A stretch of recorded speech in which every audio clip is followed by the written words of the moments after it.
কিছু একটা রান্না পুড়ছে। পোড়া গন্ধটা নাকে আসতেই অর্ণবের কেমন মাথা ধরে গেল। কি যে করে না নীলাটা, কিছু বলার নেই ওকে। কতবারই তো নীলাকে বলেছি কিচেন থেকে বেরোবার আগে গ্যাসটা অফ করে যেতে। নীলা কথা যদি শোনে তাহলে তো সমস্যাটাই তৈরি হয় না, কিন্তু নীলা শুনলে তো। পোড়া গন্ধটা যত বাড়ছে অর্ণবের মাথাও গরম হচ্ছে তত। একবার নীলাকে হাঁক দিল। আসছি বলল বটে নীলা, কিন্তু এখনো আসার তার সময় হলো না। কি করছে কে জানে। আবার অর্ণব হাঁক পাড়তে যাবে। নীলা দ্রুত পায়ে এগিয়ে এসে অর্ণবের মুখ চেপে ধরে। নীলা অর্ণবকে বলে, একটু আস্তে কথা বলো। পরীকে বহু কষ্ট করে ঘুম পাড়িয়েছি। নিজের মুখের ওপর থেকে নীলার হাত সরিয়ে নিয়ে অর্ণব ওকে বলে, যাও যাও রান্নাঘরে গিয়ে দেখো কোন খাবার পোড়ালে। নীলা এক ছুটে রান্নাঘরে গিয়ে দেখে রান্নাটা একেবারে জ্বলে গেছে। নীলার মনটা খুব খারাপ হয়ে গেল। আজ অর্ণবের ছুটি ছিল, তাই নীলা ওর পছন্দের এই পদটা বানাচ্ছিল। হঠাৎ মেয়েটার ঘুম ভেঙে গিয়ে কাঁদতে শুরু করলো, আর নীলাকেও ছুটে আসতে হলো। তাড়াতাড়িতে গ্যাসটাও অফ করা হয়নি। বেলাও অনেক হলো, আবার নতুন করে রান্নাটা করাও সম্ভব নয়। এদিকে পরীকে উঠিয়ে স্নান করিয়ে খাওয়াতে হবে। ততক্ষণে অর্ণবেরও খেতে বসার সময় হয়ে যাবে। শেষে নীলা ঠিক করে আজ না হয় দুপুরে পরীকে ঘুম পাড়িয়ে অর্ণবের পছন্দের ডিনার বানিয়ে রাখবে। দিনের বেলা খাবার পর্ব মিটতে মিটতে অনেক দেরি হয়ে গেল।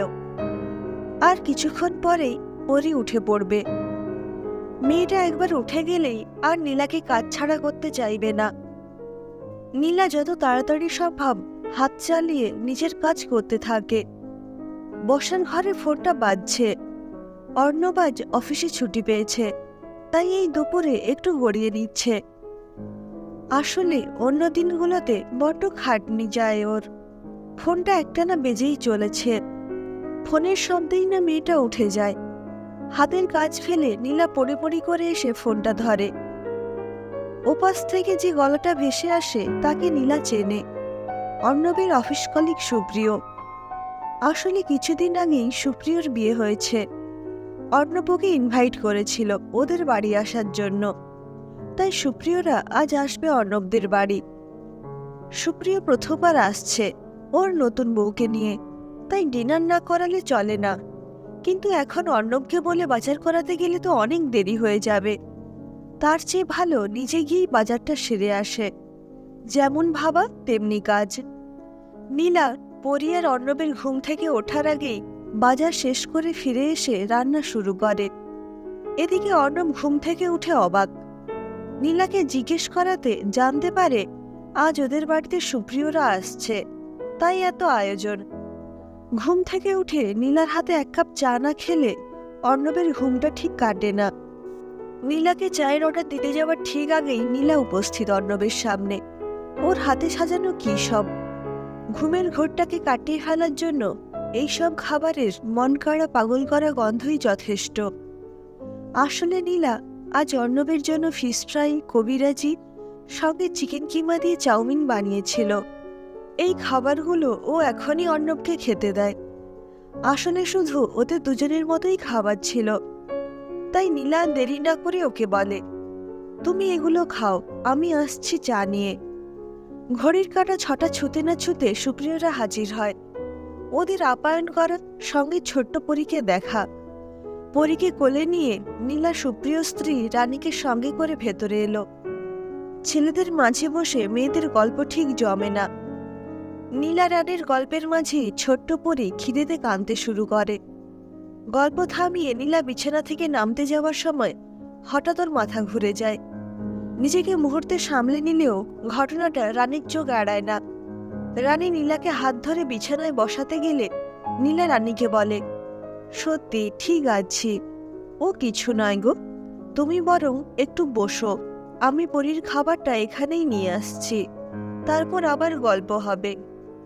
সেদিন সুপ্রিয়ারা চলে যাবার পর অর্ণব খুব ক্লান্ত বলে শুতে চলে গেল। পাহাড় প্রমাণ বাসন নীলা ধুতে গেল। কাল আবার অর্ণবের অফিস। কাজ ফেলে রেখে লাভ নেই। নীলা কাজ গুটিয়ে যখন বিছানায় এলো, তখন ঘড়ির কাঁটা একে অপরকে জড়িয়ে ধরেছে। হঠাৎ মাঝরাতে শরীরে একটা কষ্টতে নীলার ঘুমটা ভেঙে যায়। বুকে ব্যথা, সঙ্গে মাথাটাও বালিশ থেকে তোলা যাচ্ছে না। কি যে কষ্ট তা বর্ণনা করা যায় না। নীলা এহেন অবস্থায় পরীকে একবার ছোবার চেষ্টা করে। বারবার মনে হয় যেন বোধহয় আজকে সব শেষ, নিজের সন্তানের সাথে আর বোধহয় দেখা হবে না। বোধহয় এত তাড়াতাড়ি নীলার যাওয়া ছিল না। হঠাৎ অর্ণব ঘুম থেকে উঠে জল খেতে এসে বিছানায় নীলাকে কষ্ট পেতে দেখে ছুটে আসে ওর কাছে। কি করবে এত রাতে বুঝতে পারে না। নীলা অর্ণবকে কিছু বলার আগেই অজ্ঞান হয়ে যায়। পরি রাতে বারবার কেঁদে কেঁদে উঠে পড়ে, তাই অর্ণব পাশের রুমে শোয়। তা না হলে অফিসে ফ্রেশ হয়ে কাজ করা যাবে না। দিশেহারা অর্ণব ফ্ল্যাটের কিছু মানুষকে ডেকে আনে। পাশের বাড়ির বৌদির কাছে পরীকে রেখে ওরা নীলাকে নিয়ে যায় নার্সিংহোমে। নিয়মিত ফ্ল্যাটের সবাই আসা যাওয়া করছেন ওদের বাড়ি আর নার্সিংহোমে। আজ 5 দিন হলো নীলা বাড়িতে নেই। এতদিন অর্ণব ছুটি নিয়েছিল, কিন্তু আজ অফিস যেতেই হবে। বাড়ির অমতে নীলা অর্ণবকে বিয়েটা করেছিল, তাই ওদের বিয়ের পর থেকে নীলার বাপের বাড়ি আর রইল না।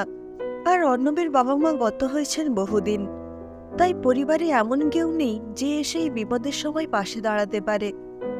জীবনের এই 7 দিন অর্ণব কোনোদিনও ভুলবে না। বোধহয় খারাপ দিন মানুষকে অনেক কিছু শিখিয়ে যায়। সংসারে সবকিছু সামলে ছোট্ট পরীকে খাইয়ে স্নান করিয়ে পাশের ফ্ল্যাটের বৌদির হাতে তুলে দেওয়া পর্যন্ত এক যুদ্ধ।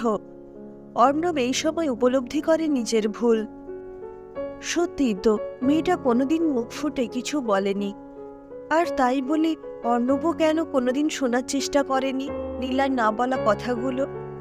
সত্যি তো, নীলা সারাটার সময় অর্ণবকে সব কাছ থেকেই ছুটি দিয়ে এসেছে, শুধুমাত্র অর্ণব অফিসে খাটে বলে। কিন্তু অর্ণব কেন একবারের জন্যও ভাবেনি নীলাও সংসারের সব দায়, পরীর সব দায়িত্ব নিজের কাঁধে তুলে নিয়েছে বলেই আজ অর্ণব অফিসে বসে শান্তিতে কাজ করছে। তাহলে নীলারও কিছু প্রাপ্য ছিল না? আজ অর্ণবের বিয়ের এতগুলো বছর পর অর্ণব বৈবাহিক জীবনের মর্ম যেন বুঝতে পারে। আজ অর্ণবের নীলার জন্য ভালোবাসা নয়, সম্মানটাও অনেক বেড়ে গেছে। অর্ণব বুঝেছে নীলার ভালোবাসা সার্থক। অর্ণব যে বড় দেরি করে ফেলেছে, কিন্তু নীলার সামনে গিয়ে দাঁড়াবে কি করেও? কিন্তু নীলার কাছে ক্ষমা ওকে চাইতেই হবে, না হলে যে কোনোদিনও নীলার চোখের দিকে তাকিয়ে কথাই বলতে পারবে না। পরের দিন ছিল নীলার বাড়ি আসার দিন। ডিসচার্জ ফর্মালিটি শেষ হলে অর্ণব নীলাকে নিয়ে বাড়ি এসেই নীলার কাছে নিজের ভুল স্বীকার করে ক্ষমা চাইতে এলে নীলা ওর হাত ধরে বলে, একবার মন থেকে ভালোবেসেই দেখো।